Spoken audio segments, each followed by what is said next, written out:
Continuamos en la mesa internacional con Nicolás Albertoni desde Washington, Rafael Mandresi desde París, Susana Mangana aquí en estudios y Julieta Ruditz, invitada hoy. Julieta ya la presentamos, es periodista uruguaya, vive en Austria, pero anda por un buen tiempo acá, ¿no?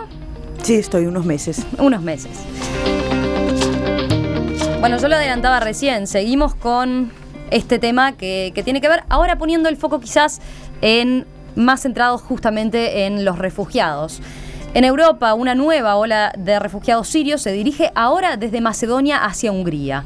Las autoridades húngaras interceptaron anoche a unas 2.700 personas que entraron en el país de forma ilegal, unos 500 más que en el día anterior, según informó la policía húngara en su página web.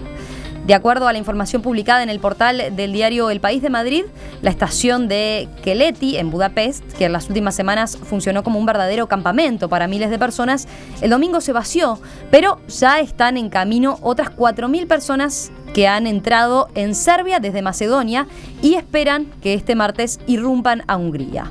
Mientras tanto, en Alemania, la canciller Angela Merkel anunció ayer que su gobierno dispondrá de 6.000 millones de euros para hacer frente a la llegada masiva de migrantes. Por su parte, el gobierno de Inglaterra confirmó que está dispuesto a recibir a 20.000 refugiados sirios durante los próximos 5 años, mientras que Francia se comprometió a acoger a 24.000 refugiados en los próximos 2 años en el marco del plan de la Unión Europea. Si bien lo decíamos recién, este tema apareció lateralmente en el tema anterior. Bueno, Julieta, tenías particular interés en hacer algunos apuntes sobre el tema de la situación de los refugiados hoy allí en Europa. De hecho, estoy en contacto día a día con gente en Viena que están en la estación de tren Westbahnhof ayudando a los refugiados. Dicen, estamos en la ciudad, apenas nos llega la noticia de que está llegando un tren, dejamos todo, salimos corriendo y vamos a la estación de trenes. El fin de semana pasado pasaron por Austria 20.000 personas en busca de refugio que van prácticamente todos a Alemania. Creo que ya se ha difundido bastante la declaración del vicepresidente de Alemania, que anunció que Alemania estaría dispuesta a recibir cada año, en los próximos años, 500.000 de refugiados por año, 500.000, que este año, de forma excepcional, serán 800.000. Hemos escuchado que Francia estaría dispuesta a recibir 20 y algo de mil. Sí, 28.000. 24.000 en los 2 próximos años. Que prácticamente 20.000 es lo que llegaron este fin de semana a Alemania. Las cifras son un rompecabezas. Esto de 500.000 para Alemania llama mucho la atención. Llama la atención también que los países del antiguo bloque del este, Polonia, la República Checa, Eslovaquia, son los que más rechazan recibir refugiados, habiendo sido ellos los que en los últimos tiempos más refugiados mismos dejaron entrar a Europa Occidental. Yo recuerdo en 1981, Polonia, en un año, de Polonia llegaron a Austria solamente 180.000 polacos. Era la época de Solidarnosc y se les recibió con los brazos abiertos. Tenemos la declaración del gobierno de Eslovaquia, que está en contra de las cuotas. Tiene una argumentación que es para tener en cuenta. Dicen, las cuotas tienen algo de absurdo, porque decimos tantos para la Eslovaquia, tantos para Francia, tantos para Polonia, tantos para Italia, pero vemos que todos quieren ir a Alemania. Sí. Entonces, se reparten las cuotas. Creo que ha habido ahora una cierta cantidad, no retengo los números, de refugiados en España que se han trasladado a Alemania. Parece ser como la Meca ahora, la tierra prometida. Se está dando algo que no sabemos cómo Alemania va a lidiar con esto. Angela Merkel ha tomado una posición humanista admirable. Luego están las consideraciones pragmáticas y prácticas para el avenir. Ayer lo comentábamos también en la mesa, ¿no? Alemania, o por lo menos el sector empresarial de Alemania en algunos casos, ve bien la llegada de refugiados porque entiende que necesita cierta mano de obra joven sobre todo y que está necesitando por un problema de envejecimiento poblacional, ¿no? Que se está dando allí en Alemania. Y bueno, ese aparecía como uno de los factores, pero ¿hay más? De hecho, en toda Europa, si no hubiera sido por la inmigración de los últimos años, Europa estaría en un grave problema de cómo mantener a sus propios jubilados. Ya se ha visto que sin ellos Europa tendría un problema enorme, pero muy grande. Ahora, las cifras de 500.000 para Alemania sí que a mí me llama mucho la atención. Me imagino que, dado que la declaración es muy fresca, el debate y el análisis de esta cifra está todavía por llegar.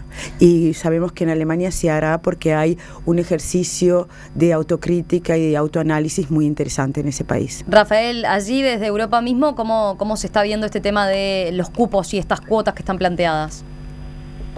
Bueno, ayer, volviendo a la conferencia de prensa del presidente francés, hubo una precisión que me parece interesante respecto de esto. Él se niega a hablar de cuotas, en particular en relación a los refugiados, lo que prefiriendo hacer referencia al reparto de los refugiados, porque la palabra cuotas tiene a su vez una connotación de limitación, y por el hecho del estatuto de refugiado, por el ordenamiento legal jurídico, no admite limitarlo. Es decir, si alguien reúne las condiciones para ser refugiado, pues bien, se le otorga ese estatuto.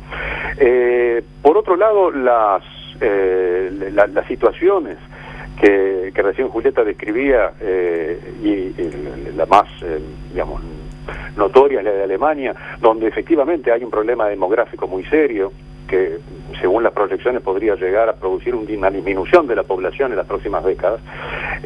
No explica todo, pero no voy a reiterar lo que ella comentaba recién. Sí me interesa poner el foco en el nuevo corredor, la nueva vía de acceso, que no es que sea sumado, sino que se ha intensificado, además de la conocida o más conocida, que es la del Mediterráneo, es decir, a través de los Balcanes, y que está en particular ingresando a través de Hungría. El caso de estos ingresos a través de Hungría es uno de los episodios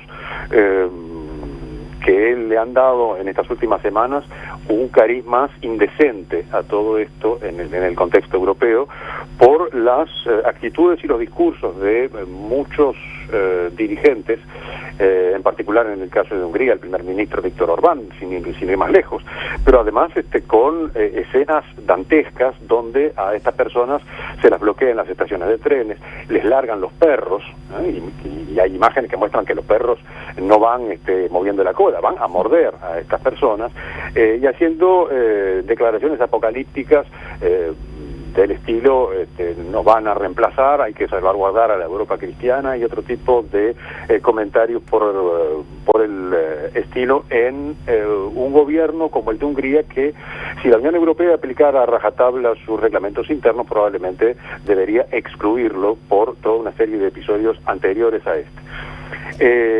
Lo mismo ha estado ocurriendo en otros países, con declaraciones del mismo tenor, y a su vez también con otro tipo de consideraciones que yo personalmente califico de indecentes. Rafael, ejemplo, marcando... Ayer, el primer ministro inglés decía que había que distinguir muy bien, no se sabe cómo, a los refugiados de los inmigrantes económicos, para dejar entrar a los refugiados y mandar de regreso a sus lugares a los inmigrantes económicos. En fin, hay un gran caos, una gran dificultad para adoptar un mínimo de, repito el término, de decencia en el tratamiento de estas cosas. Rafael, me queda una pregunta. A ver, Julieta mencionaba la discusión que puede venirse a nivel interno en Alemania.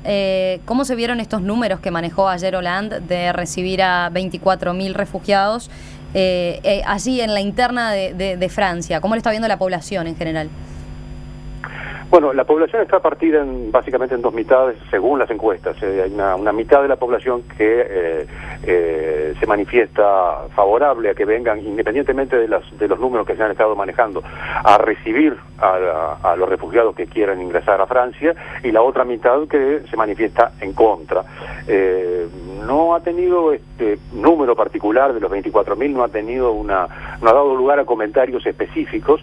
De todas maneras, es un número muy bajo. Estamos hablando de 24.000 personas en un país de 66 millones de habitantes, es decir, es una gota de agua en el océano, de todos modos.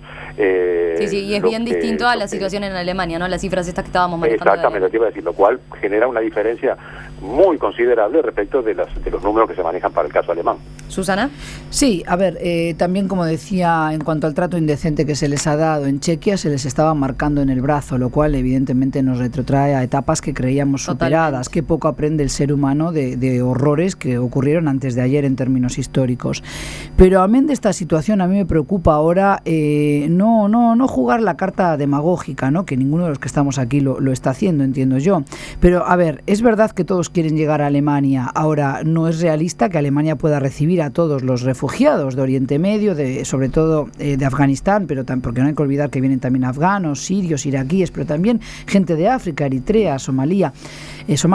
Entonces, ¿cómo realmente gestionar esta crisis migratoria? ¿Qué políticas de integración de migrantes se van a seguir de aquí en más? En Francia, en Bélgica, en la propia España, que estamos otra que en pañales, ¿verdad? Eso es importante, porque después de que la gente llega, después de que les aplaudes, de que le tiendes la mano y le das el vaso de agua, la gente empieza a ver lo que también ocurre por aquí en casa, que muchas de estas personas no todas vienen con la formación necesaria para integrarse al mercado laboral, que no todos aprenden el idioma rápidamente, que pretenden vivir de ayudas del Estado, se suele decir. Entonces eso empieza a quemar, empieza a generar un resentimiento de la sociedad civil locataria, sea la francesa, la española, ya lo hemos visto, que es importante gestionar y prevenir para que no surja otra vez el discurso rancio de extrema derecha que ya existe, por ejemplo, con Marine Le Pen en Francia, pero con otros en toda Europa. Entonces, a mí me preocupa el día después también cómo se va a poder atajar este problema, porque es real que no todos pueden irse a vivir a Alemania, porque esto evidentemente ni es justo para Alemania, para la Unión Europea, pero tampoco es realista, no pueden todos caber en Alemania, ¿verdad? ¿Nico? Sí, no, yo quería decir una cosa, ya está todo dicho, pero sí me interesa, más allá de que estos números nos llamen la atención, obviamente siempre van a ser pocos, el concepto de cuota es difícil digerirlo. Yo creo que estamos ante claramente un siguiente paso, que es el que no estamos, al menos en los últimos meses, acostumbrados a ver, que era sálvese quien pueda. Era realmente, al menos en imágenes y en lo que llega de prensa, algo caótico. Yo creo que es importante, al menos esas señales de números, de conceptualización, es decir, bueno, estamos recibiendo, al menos hay una lógica cultural, vamos a decir, desde el punto de vista del gobierno, estoy diciendo general, de estamos dispuestos a... Un paréntesis ahí, pero gran parte de lo que está pasando en Europa también es, bueno, como decía Rafael, cuidemos esa Europa cristiana. Yo creo que fue muy buena la señal que sale a dar el Papa de vamos a recibirlos en las parroquias. También son pequeñas, grandes metamensajes que están surgiendo como para que ir derribando los temas culturales. El siguiente paso, y sin duda yo creo que esperemos ver el que decía Susana, que es empezar a hablar de políticas. Esta gente va a necesitar servicios de salud, políticas sociales. Entonces yo creo, esperemos que el siguiente paso sea para 20.000 o los que sea que reciba cada país. Yo creo que bueno, esperemos el mensaje ahora de cómo se lo va a recibir desde el punto de vista desde un país que tiene que proveer servicios de salud y demás, ¿no? Porque yo creo que ese va a ser otro tema en el que van a tener que enfrentarse estos países cuando esto no creo que se estabilice en el corto plazo, pero tome más forma de la que estamos viendo. Un telegrama, Susana, que te Sí, rápidamente, yo soy de las primeras que digo y critico cómo ha actuado Europa en esta crisis, pero también hay que comprender que ahora Europa se ve interpelada y obligada a una reflexión. ¿Qué tipo de proyecto de unidad vamos a construir de aquí en más? Porque es real que con esta cantidad de migrantes, que muchos van a quedarse por siempre a residir entre nosotros, el Islam ya formaba parte del paisaje europeo, ahora lo va a ser cada vez más. Es una interpelación fortísima y que vamos a ver cambios importantes. Volvemos enseguida para el tercer tema de la tertulia, ahora ya un poco más cerca, en América Latina, con el conflicto de Colombia y Venezuela y la posible intermediación del presidente uruguayo.